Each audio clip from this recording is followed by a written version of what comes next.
All right. Well, I'm here with my friends Jessica and James Kwan, and I'm so grateful that they've agreed to be a part of this Resurrection Stories sermon series.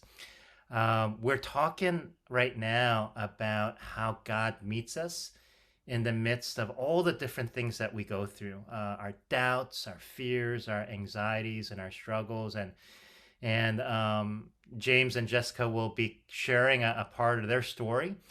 And I want to begin. Maybe James and Jessica, just tell us, like, how you came to Embrace and how long ago was that?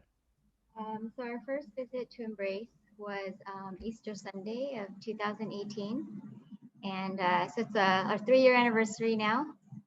Yeah. And at the time, I was super pregnant with our second child, Caleb, and he was born just a few weeks after our first visit.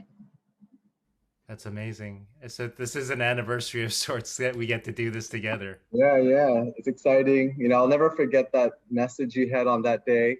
One thing that sticks out to me was calling out the CEOs, Christmas and Easter only. Okay. Um, it happened to be our first time at Embrace, so I thought Uh-huh. that was really funny. But we were just so glad to have been there because it just felt so right. After looking for a church for a while at that time. That's great. I hope that CEO comment wasn't the pressure that led you to commit and come back. But we're so grateful to have you as part of our Embrace family and community. And not long ago, you actually became official members as we celebrate that. I believe this past November. And so a lot of things to lift up, a lot of things to celebrate. Caleb is your second child, your son, but you also have an older daughter, Serena. And how old is Serena now? She's 5. 5 years old. So 5 and 3. Obviously, you have your hands quite full, and it's not been easy for you and for any of the parents in the pandemic. But I remember you distinctly telling me this that when the pandemic hit and we went into lockdown, actually, you were kind of experiencing a lockdown of sorts for yourself. And you were faced with some news that, um, obviously no parent would ever want to face. But can you tell us about what happened? I guess it would be a little over a year ago now. Yeah. So in November of 2019, Caleb was around 18 months old, and we had just switched pediatricians at the time. I guess it was like that mom's instinct that I felt like, we just needed a new doctor for my kids. Mm. And even that first visit, she just thought she wanted to keep a closer eye on him, which is kind of, a little odd. Most doctors say like, "Oh, you're just worrying; it's fine." But by the next visit, so that was his 15-month visit, and by the next visit, which was his 18-month visit, she had drawn up tons of lab orders and X-rays just to get a better idea of his Mm. health. She just had this feeling that something was not just not quite right. Mm. And then one thing led to another, and we ended up scheduling an ultrasound and an X-ray, and that's when we learned that he had a cancerous tumor in his liver, Mm. and it's a childhood liver cancer called hepatoblastoma. It's a very rare liver cancer, but Yeah. it affects only 1 in a million children. Wow. How rare. But yeah, that kind of started us on this journey. Right. Obviously, that was quite a surprise and a shocker. And I'm sure a lot of questions, a lot of fears. But what were some of the initial things that you were thinking or going through at that moment, and then in the weeks that followed? Yeah, for me, I would just never forget taking that call from Jess with the news that they had found a tumor in his liver. Mm.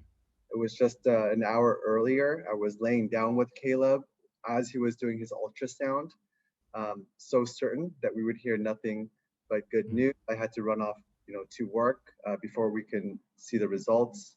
And I got that call, and I was, obviously just devastated. I Yeah. rushed to the hospital, walked into the room, saw Caleb, and at that time, hearing the doctors say that it's cancer, um, that's just something you don't want to ever hear. Those words describe, your child. I just remember, picking him up. He had no idea what was going on. He was playing with toys. Yeah. Um, and I remember just staring at the window asking, why is this happening? Mm. That's 18 months old. He's just this little guy. He was full of joy and happiness. He was such a joyous little boy, and, Yeah. how could God let this happen to our Caleb? I started doubting God's plan, to be honest. You hear so many Right. stories, but I just couldn't fathom the story being about us, and that Yeah. was definitely the hardest part was finding out, at least for me.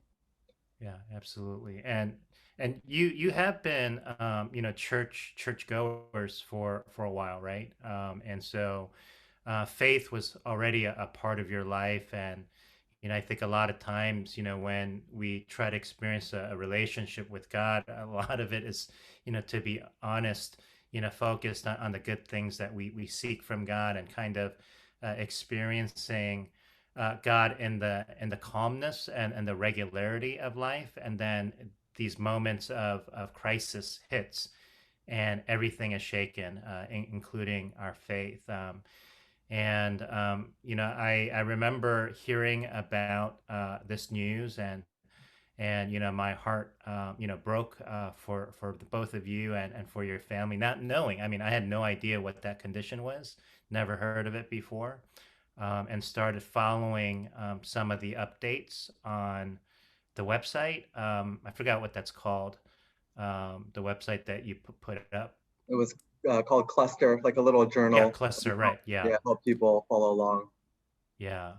So can you walk me along, like some of the procedures and the process that followed after this diagnosis, and a few of the different things that you went through?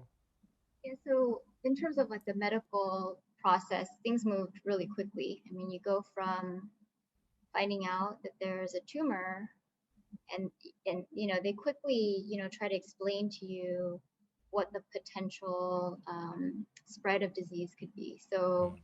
depending on how spread the tumor is, they would use different options. So different types of chemo, different surgical treatments, and different outcomes, really, different potential outcomes. So the first thing they needed to do was do a full MRI, CT scan. And for Caleb, he was only a baby, so most of these procedures required anesthesia. So he needed to Yeah. be put under for almost everything, so Mm. that it'd be cooperative. And then, so we found out on a Wednesday. I think he was doing the CT scan and the MRI on a Thursday, and then that Friday he was being put under again to do a biopsy. And so the biggest thing was finding out how spread the tumor was. Yeah. This cancer tends to jump to the lungs, and when it does, the treatment options are much more difficult. Mm. It also means that they're deciding between taking the tumor out and removing part of the liver, or a liver transplant, which is obviously Right. a much more involved procedure. Fortunately for Caleb, he was stage 2, which means they would be able to do a liver resection, which is a removal of up to 70% of his liver for him. And so, we went through, even the chemo was kind of unsure if we would have 6 cycles total or 4 cycles Mm. total, but for him, it ended up being 4 cycles of chemo in the hospital, and then the big surgery to remove the tumor, as well as they did end up removing like up to 70% of his Wow. liver. Um, and then 2 more cycles following surgery for cleanup chemo. So just to make sure they got any stray cells that may have been left behind from the surgery. Yeah. Wow, that is so much to go through for anybody, especially for a child, and especially for parents to have to just you know, witness all of that and go through that with your baby. And I know that all of it was difficult and lot of anxiety and fears. But for each of you, what was like the hardest part through this past year, through this ordeal? Well, I mean, I think I just had a lot of unexpected doubts throughout the process. Mhm. So, you know, I knew going into it, the only way we'd get through it was to put our full faith and trust in God, which is um, kind of, you know, next level when you're faced with this kind of like Yeah. time of crisis. You know, it's outside of what you expect. Um, and so we had a lot of doubts around uncertainty, you know, like I know I have to trust God, but will God be there for us? You know, will He Mm. show us the miracle that we so need? And, you know, we just needed so much to go right. And there was also so much that could go wrong along the way. And, you know, I really um, had, you know, had some doubt in, you know, God's hand in what our outcome would be and our desired outcome. Yeah.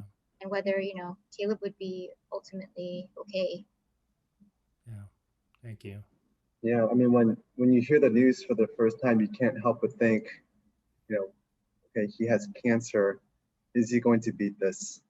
Meaning, you know, is he not going to beat this? Mm. That uncertainty and so many things having to go right, it gets you to the core, you know. To a certain extent, kind of Pastor Sam, like you mentioned, things happened so rapidly.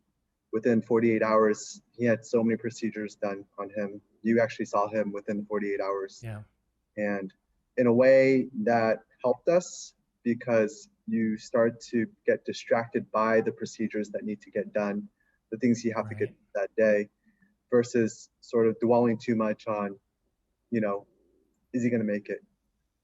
But of course, in retrospect, right, you always had that seed planted in your head of, you know, will he be taken care of? Will he get through this? And that was for sure, you know, the most difficult part.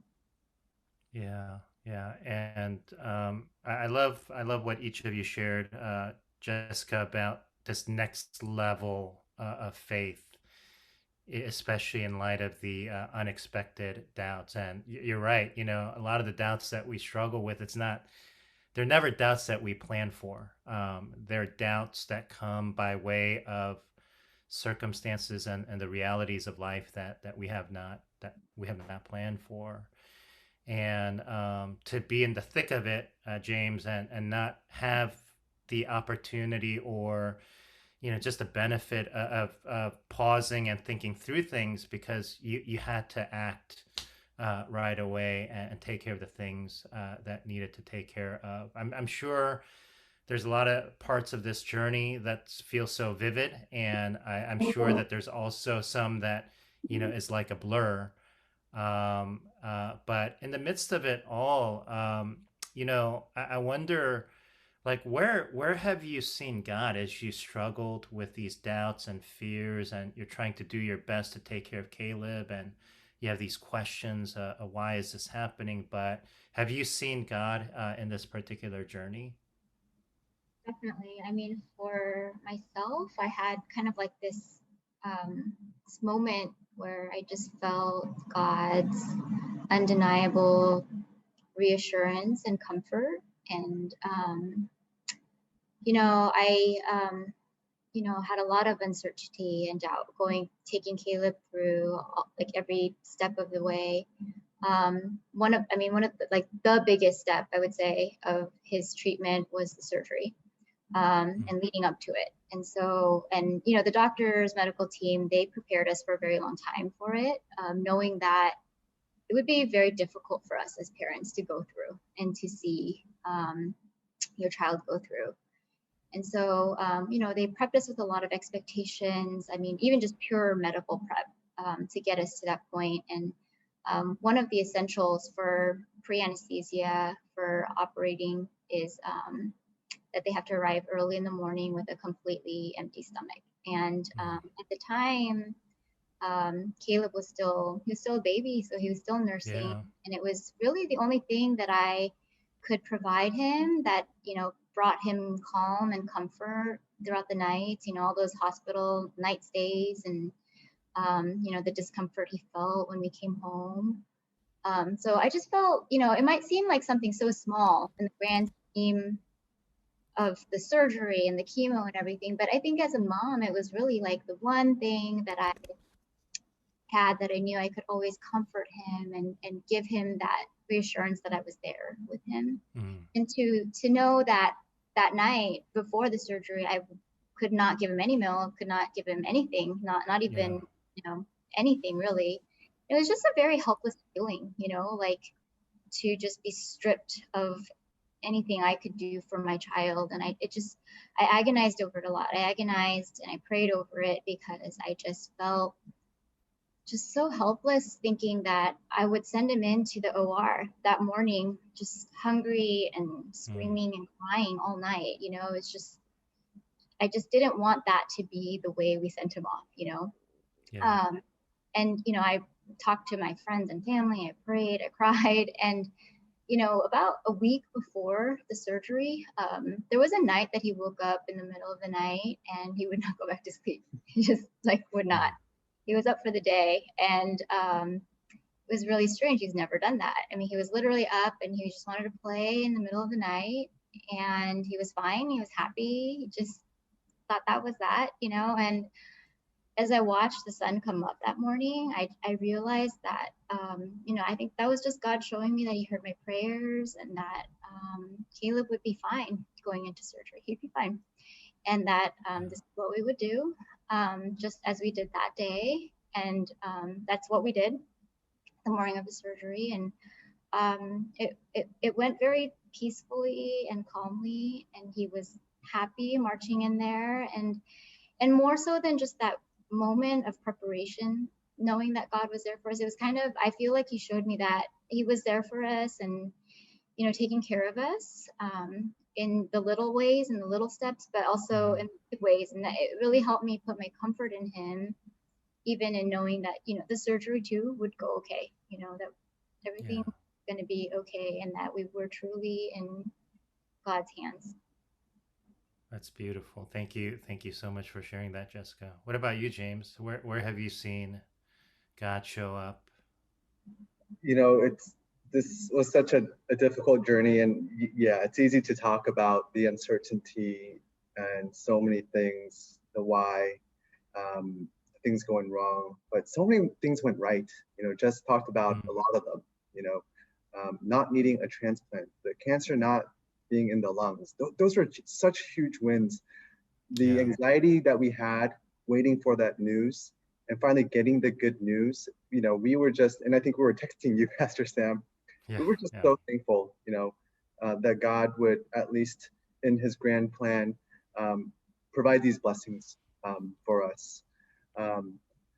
It's funny in retrospect as well. I think about a particular moment where we were flying home from vacation. This was 2 months before we learned about his diagnosis. We were randomly seated next to an old college friend of both of ours, whose daughter actually beat cancer. And they actually, their luggage didn't show up. So we ended up hanging out with them, baggage claim for a long time, trying to figure things out. And we haven't seen her in years. And it was just nice to, see her and catch up and, meet her daughter. And who would have thought that 2 months later, we would be calling her, telling her, hey, we found out that Caleb has cancer. Can you help us? And she reached out to her network, connected us to the doctors that ultimately became Caleb's team of doctors. And so I look at that, I'm like, that wasn't a coincidence. That clearly wasn't a coincidence, as the lawyers like to say, that was an act of God. And there are so many things like that, in retrospect, that I knew God was there with us. This was part of Caleb's journey, his plan. This is all part of the plan. Um, and it's the more I think about it, the more I reflect, the more I realize how he was there with us along the way. That's amazing. By the way, James, lawyers and pastors say that's an act of God, right? But yeah, I mean, like how awesome it is that God shows up even before, things begin to unfold. And yeah, I really don't believe in coincidences either, and believe that God is at work, and God's been preparing you for what was a very difficult journey for sure. And of course, fast forward, here you are today sharing your testimony on the third anniversary of you coming to Embrace. And Caleb will be celebrating his birthday soon, right? Yeah, What day is that? Like April 22nd. April 22nd. Yeah. So a week away from my younger son's birthday, April 29th. So No we share coincidence. that as No, well. I'm kidding. Yeah, no coincidences at all. But how's Caleb doing now? He's doing great. He's very active. He's loves to eat, loves construction vehicles. He's just a bundle of uh, energy and joy. He's he's quite the character. We can't wait to have him meet everybody yeah, outside of Zoom. that's a yeah, outside of Zoom for sure. And you did have, I think, like a 1 year checkup recently, Mhm. and Everything looks everything's good. good, clean, progressing well. Yep, everything's good. He does have hearing loss from the chemo, so Mm, that's a different journey. But we feel very blessed, and still are well prepared in God's hands. And he's just unstoppable now. So yeah, he's yeah. doing, yeah. I would love to give a one quick shout out to your daughter, Caleb's older sister, because I mean, she went through this with all of you, and she's such a precious girl. But I'm sure that she's done so well. Can you share a little bit about how Serena has been through all of this and how she's doing today? Amazing, amazing. Because at her age, you forget how much they understand, how much they absorb. And I think this journey, she was there with us, obviously, and she was so impacted by what was happening. But she was, taking it in stride.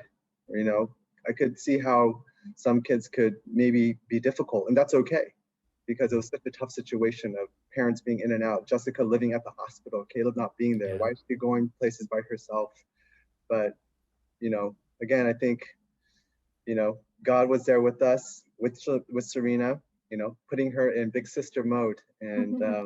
if you kind of observe Pastor Sam, she was just such a great older sister. And, her personality was perfect for handling the situation that we Oh were my in. God. Yeah, she's such a sweet girl. So last, I want to just check in and ask how the two of you are doing. We're doing okay. I think Yeah. the pandemic has made it pretty hard. Mm, Caleb, as he wrapped up his final chemo, the pandemic happened like the week yeah, after. So, we went from looking forward to resuming life and finding some normalcy to finding a very unexpected, different new normal. Um, spent a lot of time with the kids, but our experience makes us, helps us to remind us to, be grateful for each day, yeah. even when it's like super tough. Yeah, I we're, we're, love that. we'll be okay. And I just want to make sure, we can't share this testimony without saying thank you to the entire Embrace community. Mm, You all stepped up for us. God answered your prayers, kept us going. You made sure we were fed. So just really a big thank you, especially you, Pastor Sam, Teacher Susan. We are forever grateful for all the support, love, and prayers that you provided. for us, because we certainly wouldn't be here in this situation right now without everyone. And I did want to share a picture, if I may. Yeah. Oh yeah. This was There. you. That was my visit. Uh-huh. That was you, Caleb, and Jess, right before the biopsy. This was like Yeah. literally 2 days after we found out. And I just love this picture because he's smiling, in this picture. Mm-hmm. And I so, love it. it just tells you Thank you for sharing that. these kids are resilient, and you were there along the way. So just thank you. Thank you. Well, thank you so much for sharing your story, and just you're such a great example of what it means to just continue to seek God with all of the questions and fears and even doubts, and realizing that God not only meets us where we're at, but God goes before us. And of course, at Embrace Church, we like to say God is great here and now. Here and now, God is great. And you recently told me that Caleb actually participates, but he says God is grape, right? God is grape here and now. Here and now, God is grape. But I'll take that. That's such a great spirit. And again, thank you so much to the both of you. And we will continue to pray for Caleb, for his continued health, and for Serena, and for the both of you as well. Thank you so much for being part of the resurrection stories today. Thank you. Thank you, Pastor Sam.